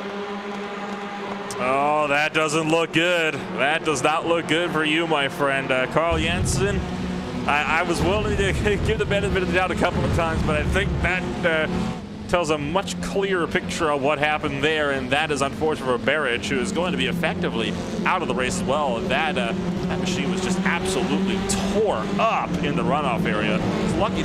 Jansen was lucky that he wasn't taken with him. Yeah, it's interesting. I mean, Carl Jansen could potentially argue that he was, holding his line and Berridge kind of squeezed across, but yeah, you could look at that both ways. But yeah, the end result is Berridge is out of the race. And the one thing we must mention now is pertinent to mention the iRacing incident point system. So every time you step over track limits, you are given 1 incident point. If you hit the wall or spin, you get 2 incident points. But if you hit another driver, or another driver hits you with sufficient force, you are given 4 incident points. Now, these drivers do have a limit, and if they reach that limit, they are given a drive-through penalty, and we've seen several drivers get that drive-through penalty so far this season. And well, certainly of just what we've seen on camera, Nolan, Carl Janssen has got to be getting close to that number already. Well, the good news is that iRacing is somewhat lenient in more contact-heavy sports, such as touring car racing. I know dirt racing, they're very lenient there as well. Same story in stock car racing. So because of all of that, a lot of these smaller hits haven't been significant enough to warrant a 4X. So it has so far just been 7 incident points out of the necessary 21 to be able to get a penalty. So that is, I think, the good news there for Janssen. He still has some leeway, but that doesn't necessarily mean that you want to work your way out there. You're already a third of the way to the limit. And oh, hello, looks like Craig Williams gone off course there. You saw a lot of tire smoke being played on up. So Carl Janssen having a spin of his own, it would seem. That would have been at turn 11. No, that was Craig Williams in the Honda. What? Oh, dear. Come on. Carl Janssen. Yeah, I mean, I think the incident with Berridge, you can give Janssen the benefit of the doubt. He was, as we've just seen Kieran Harrison mention in the chat, up to the white line, and that is a fair point. So maybe just got squeezed a little bit there. So Berridge maybe didn't give the room. That you could argue. That was a bit more cut and shut there, a little bit more sloppy there from Janssen, just sort of half-heartedly putting the nose in. And yeah, Williams definitely coming off second best there. So Janssen up to second, but at what cost? How many incident points has Carl Janssen accumulated during this race? You have to think he's getting close to the incident point limit, which I believe is 17. It's 21 for the feature race. 21 for the feature. I wondered. Yeah, so 21. So I think we've seen at least 16 on the camera. But let's see. Well, of course, currently tagged at 9. That's incredible. I was still at 9, but definitely on the lenient side, as you say, Nolan. 9 incident points. Carl Janssen very lucky to just have 9 incident points with the amount of incidents he's been involved in 12 and a bit minutes. And you can see Ross McFarlane trying to keep the likes of Ash Sutton at bay, and Sutton from the Napa Racing Esports crew tucked right in line. No move being made into the turn 6 and 7 chicane. That is completely understandable. That is not a chicane where you want to make a move. It is there for the sole purpose of slowing cars down. That is not a place where you want to attempt to execute a pass. It usually doesn't play out so well for at least one, if not both drivers in any particular situation. These touring cars can get away with it. We've seen it on lap number 1, but even then, still quite a lot of rubbing that was done in the middle of the corner. These cars rub too much, you really risk breaking something. We saw that on lap 1 where one driver got airborne. We would really hope to not see that again so early into the second race of the night. Yeah, it's an interesting one, isn't it? Well, at the moment, Ross McFarlane not able to hold the pace of his championship rival, Cornteguinness, who's made his way further up the order. Cornteguinness, a 152.899 last time by 153.7 for Ev Doka. So Cornteguinness and indeed Carl Janssen, they are pulling time out of our race leader, Michael Ev Doka, at the moment. Ev Doka has a lead of 4.2 seconds, but let's see how quick that lead evaporates. Wojciech Swirovic battles away with Oscar Mangan for 4th place.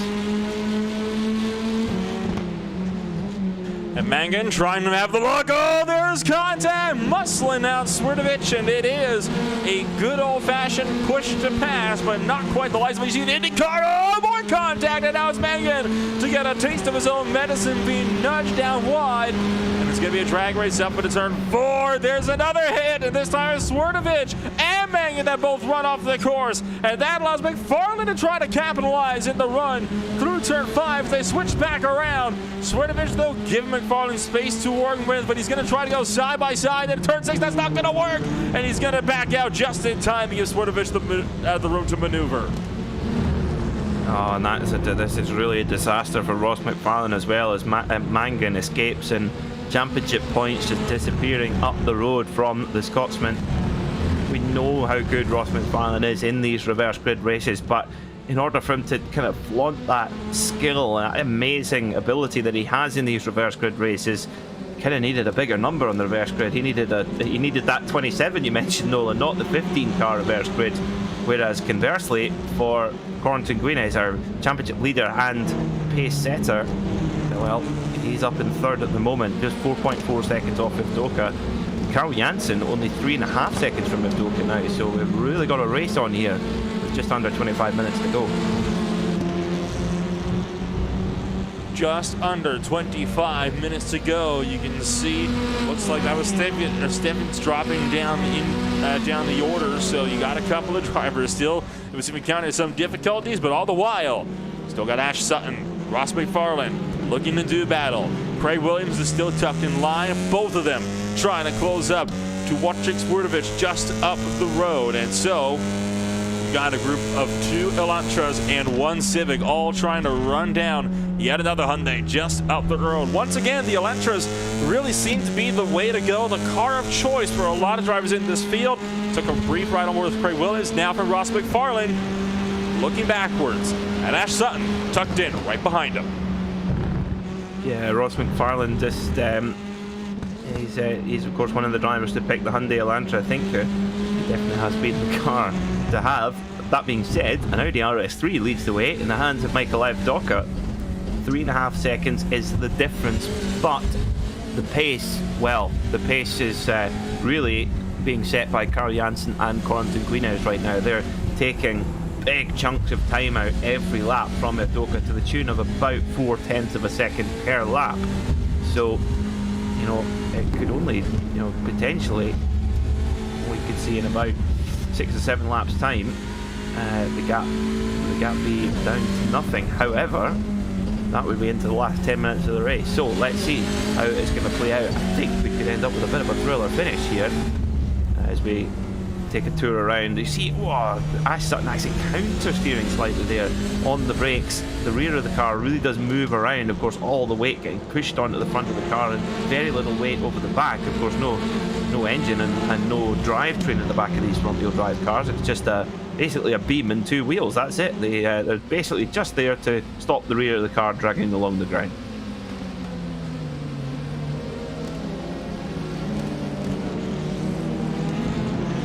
Into turn 1. Sutton still lunging for it, but I think in the moment Ash Sutton is starting to back off just a little bit more, wanting to kind of play this a little bit safer. I've been surprised we haven't seen more drivers in a pit road at this point, right? I mean, remember in race 1, you had a lot of guys that were taking early pit stops before the halfway point. Well, we're only 2 minutes away from that. We've only actually seen about 3 or 4 people actually come on down into pit road, and I do find that to be quite interesting. So who knows what this could mean for us. We could be seeing a much broader exodus of drivers coming on down into pit road right around the halfway mark or just after it. Quite possibly, yeah. The drivers that at the moment who have pitted, the leading driver who has pitted is Pete Newman in 13th place in the 58. Puresim's Hyundai Elantra, then Ben Gregory, Tom Dadswell, Jake Blackhall, Mark Fletcher and Jamie Rushworth kind of make up a bunch covered by about 6 seconds. They have all pitted, and there you go, there it is on the screen. Pete Newman, you just see the kind of swarming pack behind him. That is those cars who have already taken their pit stop. So yeah, we did see quite a few drivers take the dive in about halfway, with the leaders leaving it much more to the kind of final quarter of the race. So let's see what the play is. Michael Ivdoka now, his lead is falling away now, just 2.4 seconds back to Carl Janssen. I mean, Michael Ivdoka driving very well, 153.9 last time by, but that was 7/10 he gave away to Janssen. Let's see what it is this time as he comes over the stripe. His best lap of 153.8, so he's lapping very consistently, that is for sure. It's 154.0 this time by. Again, he's still only 0.2 of his outright best, so Ivdoka really driving very well, but again it's another 0.6 of a second drop to Janssen and 0.8 of a second drop to Guinez. So Janssen and Guinez, they really are on the way, and they're on the way quickly. That's David Baker in pit road, and I believe just turning into his pit box, and in fact that is going to be the case. We'll see what David Baker will be taking in the box. I think it's about 7 to 8 seconds at least if you want to be safe on fuel. And Baker leaving pit road 7.9. I think that will be enough to bring David Baker through to the end of this race, and I would expect for Carl Jensen not to have as short of a pit stop as he did the last time by in race number 1. I would expect him to be able to learn from mistakes, obviously, and be able to find himself now putting enough fuel in to make it to the end. And who knows, maybe he can find that very fine line and be able to take it to a dog by the end of this race. Interestingly, we saw an extra lap forced by only a couple of seconds. Now, you would think race 2, the pace will be slightly less. So it could be, are we gonna, is that extra lap going to be forced yet again? Or, which side are we going to fall on it? It could be that we end up with an extra lap again. We shall see. Depends on who gets to the front and the pace that is set. So actually, I think it could be that we're a lap less than than the first race, Nolan, potentially. But that's a very fair point, because the driver that has so far been leading the way has, of course, been Michael Evdoka, who was, no offense to Evdoka, wasn't exactly close to being able to go for a race win. And yes, it still has to take that lead back. So I think you could be correct. We could be seeing ourselves with a 1 lap shorter race, which, of course, it does make perfect sense. So who knows what this could mean for the race and the strategies we'll be seeing throughout this race as well. Tom Dadswell trying to get around Benjamin Gregory. This is the fight for 14th, 15th, and 16th place on the racetrack. And tell that Jake Blackhall also wants to find a way through just in behind. But Benjamin Gregory in his boosted SimSport 113. Still doing a solid job up in front, going defensive. Wants to keep Tom Dadswell at bay. Dadswell can't cut back in with him, though, because Jake Blackhall is much closer, and Blackhall going to try to execute a pass in a 1. Backs off, tries to go over-under, but Tom Dadswell got checked up by Gregory on exit, which means, of course, Jake Blackhall wasn't able to find a way through. Yeah, Dadswell just really running it as deep as he possibly could on the brakes and tucking it back to the apex very, very nicely, of course. Tom Dadswell running in the up the sharp end of the AM Class Championship as well. He had a difficult race 1, of course, but now starting to get in the hunt. Now, one driver we definitely should mention, because he's going to give us a row if we don't. The number 33, Paul Smith, 10th overall at the moment, leads in the AM Class. And it'd be actually quite tight, actually, where he comes out in relation to his other AM Class competitors. He has about a 20-second advantage over Ben Gregory at the moment, so he would probably come out about 5 or 6 seconds behind Ben Gregory, but definitely in the fight for an AM Class win. Paul had a really tough start to the season, with just getting involved in others' incidents, which is hugely frustrating when there's nothing much you can do about it, but he really come on strong in the second part of the season. In fact, really appears to be gelling more with this Hyundai Veloster better than he was with the Elantra. Some drivers just happen to be more suited to one car that just fits their driving style more, because sometimes, right, it's not about which car happens to be faster, it's about which car you feel more comfortable with. For example, in GT3 racing, I remember way back when you had to choose between the Audi and the Mercedes, when it came to IMSA racing, I personally thought the Audi was a much quicker car. Everybody quick was using it, but I was a lot more comfortable driving the Mercedes. So sometimes it is down to driver comfort, because at the end of the day, just because you have a fast car doesn't mean you can be fast with it. There's a late lunge from Dadswell, taking the inside from Gregory. That was a very, very late move, and the boosted machine did not see it coming. And now Gregory's going to find himself under fire for turn 2. Yeah, Ben Gregory knew just if he could tough it out on the outside for long enough, but Dadswell fighting hard. Oh, look at them, just nibbling away at the brake, trying to get the car under control, and Gregory immediately goes to the defensive, knowing that he's under fire here from Dadswell as they fire down towards turn 4. And Gregory on the inside. Dadswell, that's a long way around the outside. You've got to be careful not getting a slowdown penalty here. Like, they both try... yes, they both try to get back onto the track to avoid the slowdown penalty, and they've hit each other. Dear me, and Blackhall goes through now as well, and Fletcher in the 111 Audi said, I might have a bit of that as well, as they head down into the chicane, and Dadswell indeed has to get best of Fletcher. Oh, so Gregory and Dadswell trip over one another. Oh, and there's a hit to the back as well. Gregory is fuming at the moment, and I thought he tried to have a look into turn 6, right into that chicane and trying to force it in 3 wide. It didn't quite work out. I think he's trying to find a way to force his way past that number 38 car. So out of 11 and down in towards turn 12. And I can tell you right now, Gregory is not a happy camper, and that is evident by the headlight flashes. Very deep on the brakes, and he's going to lose a little bit of time there as well. And we're going to take another look at this one. I mean, even Gregory was going to make that corner, and then they both try to come on. And unfortunately for Fletcher, they just come together. I mean, there's not a whole lot you can really do in that situation, is there? Well, interestingly, Ben Gregory had made the corner. When you look at it from that angle, he'd made the corner. He might well have done an off-track, but he definitely didn't miss the corner enough to spark a slowdown penalty. However, Dadswell was at risk of doing so, and he basically just tried to get back on the track to avoid that and hit Gregory. So yeah, I can understand Ben Gregory's frustration and the subsequent liberal use of the headlight flash buttons. So yep, I can understand the frustration there. It'd be interesting to see if the stewards take a look at that or not. Meanwhile, back at the front, Michael Avdoka's lead has evaporated entirely. You needn't look at the timing screen. That's it on screen right now. About a cigarette paper between Michael Avdoka and Carl Janssen, and indeed championship leader Corentin Guinez has got a grandstand view of this as Avdoka goes to the inside. I do wonder if we might see Corentin Guinez jump to pit road here, because look at the lap time that's just seeping away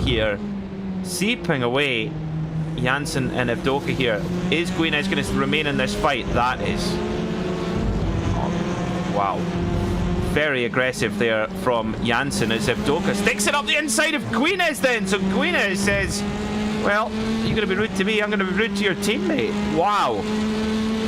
Oh my. And now Guinez has got the upper hand in the sprint down at turn 1. Has the draft from his teammate Carl Janssen just up the road, but Avdoka still alongside, and he's braked a bit later. And Michael Avdoka will continue to try to hound the 333, runs him off the track on the left-hand side. And now Guinez will have the advantage for turn 2. Now, can the 989 hang it around the outside line through 2? If he does, that could put him at a serious advantage for 3. And he still has the nose in there. Guinez can't turn in. There's going to be contact. And Guinez once again gets muscled off. And they're still going to be side by side as they sprint up to turn number 4. And Avdoka's got the advantage around the outside of the kink. And I think he'll hold on to second place here for that. Yeah, Avdoka hanging on by his fingernails here, fighting like a lion to hold on to that second position. But I tell you what, if Guinez was planning to come to pit road, there's Guinez goes, he's going to try and make it work at the chicane. Can he do so? No, he's losing so much time. If Guinez wanted to come to pit lane that last lap, it was almost like the door was shut when Janssen bumped into Avdoka, and it kind of covered it blocked the entry to the pit lane. So that has lost Guinez so much time. Look at Janssen escape out the front, 1.7 seconds ahead now of Avdoka, who is trying his very best, as he is very much in his right to do, trying very hard to keep Guinez at bay. He's costing himself a lot of time. He's costing Guinez even more time. Guinez, I think, will be pretty hot under the collar. Is he going to try and fight on, or is he going to go to pit lane? He is gonna fight on. I don't believe it. This could be a no, he's not. Good dummy. Well, he fooled me, that's for sure. It is April Fool's tomorrow, so you got me there, Corentin. So Corentin decides to stem the bleeding and take his pit stop. Holy cow, what a hard-fought battle, though. I mean, that was a new level from Corentin Guinez. He wanted to find every way through, but they realized he wasn't going to be able to do it on the track. So, hey, come on down into pit road, take your pit stop, get him with the undercut, and get him out on the track. Yeah, pretty quick stop there for Corentin Guinez, 6.8 seconds. That's about 2 seconds less fuel than he put in race 1. Perhaps predicting that we will be 1 lap less than race 1. I think that will happen because they were just 3 or 4 seconds away from forcing that extra lap last time. So with a slightly slower race pace, but I think that we won't force that extra lap as Ash Sutton takes his pit service and gets back going again. But Michael Avdoka fighting as hard as possible, keeping Oscar Mangan at bay now for second position. Tom Dadswell makes the move on Mark Fletcher. It's a great little battle here between Dadswell, Fletcher, Gregory, and Gregory just there in the boosted car. He has got a point to prove, he's got a score to settle. He wants to try and get on the case of Dadswell and, well, give him a little bit of payback, I would imagine. Just absolutely speechless. I mean, this has been some absolutely epic racing we've seen from Hungary. I mean, the Hungaroring definitely is not one of the tracks that is kindest when it comes to trying to get on-track overtakes done. I mean, even single-seater racing will tell you that much, but these guys in their touring cars are once again making the most of it, just as they do every single week, right? I mean, they just do not know when to quit, and if they want to find a way through, they're going to try to find a way through. Yeah, you bet they will. And I love this feature race format with the mandatory pit stop. It's a fantastic format. As Mangan comes to pit lane, I wonder maybe for season 2, maybe having each meeting as one sprint race and one feature would be quite interesting. But there we go. Oscar Mangan coming into pit lane. We'll get a good look at that beautiful Hyundai Elantra with the classic white and orange core sim racing colours. Oscar Mangan spending a long time in the pit road. Oh boy. Oh, I wonder if he's maybe been speeding in pit lane and he's serving the penalty. I think it might be. Oh, yeah, Oscar. this is not good. It could also be potentially an unsafe pit entry as well, but probably more likely speeding. Oh, painful for Oscar Mangan. I'm going to try to see if I can tag on as to when they came. I think you're right. I think it was a unsafe pit entry because there is, of course, a white line, right, that you have to stay to the right of if you want to enter pit road. He entered pit road after that line. I think it was unsafe pit entry. That's why he stopped at the pits, because it definitely was not speeding. Okay, good spot, Nolan. Well done. 8 minutes to go then. Carl Janssen leads from Michael Evdoka by 2 seconds. Wojciech Sawirovic in third, Ross McFarlane in fourth, Corentin Guinez in fifth. But remember, Guinez has already pitted as Ash Sutton gets the move done on Jake Blackhall for 9th position. Sutton as well, of course, has taken his pit stop, as has Blackhall. So Blackhall in position here to do a double in the AM class. Now, he took a very early stop in race 1 and it worked. This time, Jake Blackhall, yeah, again taking an early stop, and he's made it work as well. So is that the optimum strategy? Has Jake Blackhall got something up his sleeve? Well, we've got our leaders in pit lane: Janssen, Evdoka, Sawirovic and McFarlane all in. Oh dear me, that's Oscar Mangan getting his penalty, and why he got it. So Corentin Guinez charging down the front straight now. Can he get the lead now? Oh, has he got drivers coming out of pit lane? That's Janssen. Oh, it's deja vu. Carl Janssen just gets the edge on Guinez there as well. And Janssen does it with 0.3 of a second longer in the pit box. We've got a core sim racing battle here, and no quarter given in this core sim racing battle. Wow. Once again, they don't know when to quit, and I think Guinez this time will have lost this round, but the war still not over. There is still just under a quarter of a race left to go. Guinez trying to find a way past Carl Janssen, and Janssen holding very, very firm in his core sim racing Hyundai Elantra in the number 92, and all the while, he still has Michael Evdoka right in behind. I am sure that Evdoka would not mind in the slightest if he saw those top two really starting to battle it out in front of him. That allows him to just close right on in and try to retake his race lead. Yeah, I wonder how Corentin Guinez is going to play this one. Him and Carl Janssen have been so closely matched on pace all day, and their pace has been so superior to anybody else. Will he wait his turn here? Will he be patient and then go for the overtake later on? We heard Paul Smith in our track guide, patience is so important at this circuit, trying to make sure you make your move clean, but it's so hard to get that move done. But Janssen making no secret of his intention, with the body language of the car being defensive, making sure he holds on to that lead position. He is not rolling over for his teammate in any shape or form. He'll be furious about running out of pit lane running out of fuel on the run to the flag in race 1. Look at this now as well. Janssen goes very defensive. Guinness is going to go the long way around now, trying to make the move here. Janssen just shuts the door on exit, but runs very, very wide indeed. So he'll pick up an incident point, another incident point for that. Nolan, what is he at now? Do you know? Janssen at the moment sitting at a cool 17. So thank goodness he's got the extra 3 to work with here at these road courses. So that's going to be, I think, something that he's going to have to really start to focus up on.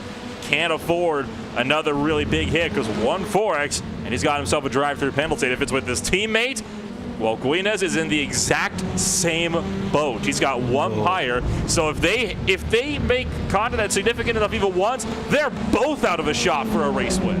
Oh, here we go. So this is, goodness, this is like proper electric shock stuff here. So if either of these cars, if they make a heavy enough contact, a little rub is okay, but a little enough of a hit to trigger the iRacing incident point system, both of these drivers, Carl Janssen and Corentin Guinness, will be given a drive-through penalty. Also, if they step over track limits 4 times, which might sound a lot, but very easy to do here at the Hungaroring, wow.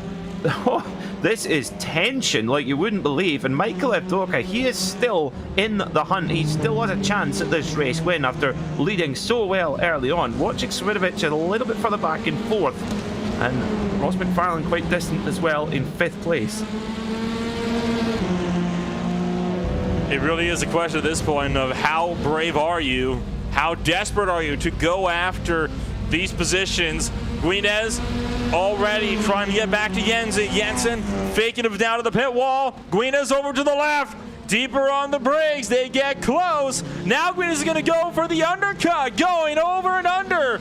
Played Jensen beautifully into running himself wide. And now they're going to get so close within a hair of each other. Guinness up onto the curves. He's got the outside though. Through turn 2. That'll give him the inside for 3. I don't think Jensen can fight this one out. Oh, they almost make contact and Jensen just lets him in. Oh, what a move there from Corentin Guinness. Set it up 2 corners before.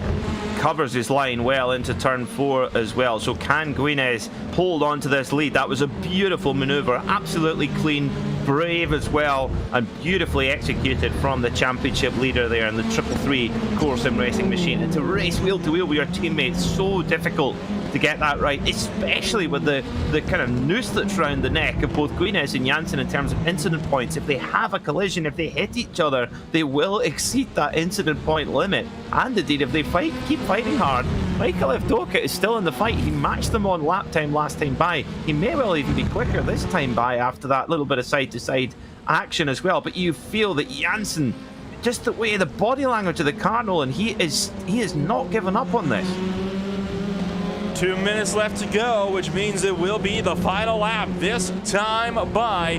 Janssen is 2 points away from getting himself a drive-through penalty, and Guinness 2 away as well. So it is now a question, can they keep it out of each other or on the track for just 1 more lap as they take the white flag this time? Oh, this is huge now in this race. Any breach at all, 2 breaches of track limits, which is so easy to do here at the Hungaroring. Either of these cars could be sent for a drive-through penalty and drop right down the order and flip this championship back on its head again. So Guinness leads then. Carl Janssen, has he said enough? Two car lengths or so between them now as Guinness pushes it deep there into turn 2. Got to keep it within the limits here. Cannot stretch over. That's okay. That's not a problem. You just don't want to run it all the way out and just keep. You do not want to accumulate those incident points. Carl Janssen's certainly been making no friends on his way to the front. It's Guinness who leads at the moment, and if he can hold on to this position, it'll be a double victory, a very much a heavyweight blow to the championship hopes of rival Ross McFarlane. Oh, Jensen stepped the back end out, but he brought him back, and now he's up to 20. One more mistake this lap, and he finds himself with a drive-through penalty, which would end his hopes on trying to even get a podium at this point in time. Jensen is on a knife edge, so it's no surprise that he started to back off to gift the win here to Guinez. Wow. This is an unbelievable tension as well as Queen is pushing and Janssen pushing as well. And oh, there's Avdoka, he's definitely got something to spare then as well. Checkered flag in the air. One more corner to go for Corentin Guinez, and a historic double here at the Hungaroring in the World Touring Car Series. There's 3 races to go, and it's a double knockout blow for Corentin Guinez. Jensen this time finishes the race on his own power, but will unfortunately be without a win once more. Couple of cars are still looking to battle it out. How about the fight for 15th place coming around through the final corner now? Oh, there's a big contact between Baker and Gregory. Gregory bails out onto the racetrack, and I think he's going to let that one slide. Yeah, David Baker gets the better of him just at the last moment, but it's Jake Blackhall who takes the win in the AM class, a double AM class win for Blackhall, 10th overall there, and just edging out Tom Dadswell, who really recovered well after a difficult race 1, my apologies. And what a run for Paul Smith, 13th overall for the AM class driver, and forgive me if I'm wrong, I think his best result of the season. Oh, what a race meeting, and what a performance from Corentin Guinez under unbelievable pressure. He delivers, and delivers a significant blow to his championship rival Ross McFarlane, who came home in 5th in that race. So a 3rd and a 5th for McFarlane and 2 wins for Guinez. How decisive will that be? So your results confirm then. Your winner and fastest lap of the race, Corentin Guinez, wins by 1.1 seconds from Carl Janssen. Michael Evdoka rounding out the podium after a super drive in his Audi RS3. Wojciech Savinovic was 4th with Ross McFarlane in 5th place. Craig Williams was 6th in the first of the Hondas, followed by Pete Newman. Tyler Maxson, good run for Tyler there in the Team Mad Veloster, with Ashley Sutton in 9th, and Jake Blackhall, your AM class winner, in 10th overall. Tom Dadswell was 2nd in the AM class, 11th overall, followed by Mark Fletcher, Paul Smith, Jamie Rushworth, and David Baker getting that spot in the top 15. Ben Gregory had to settle for 16th, followed by Lee Berridge, John Roberts, Ashley Beard, and Ellis Stevens. Then it was Oscar Mangan, Andy Shield, and Dan Murray.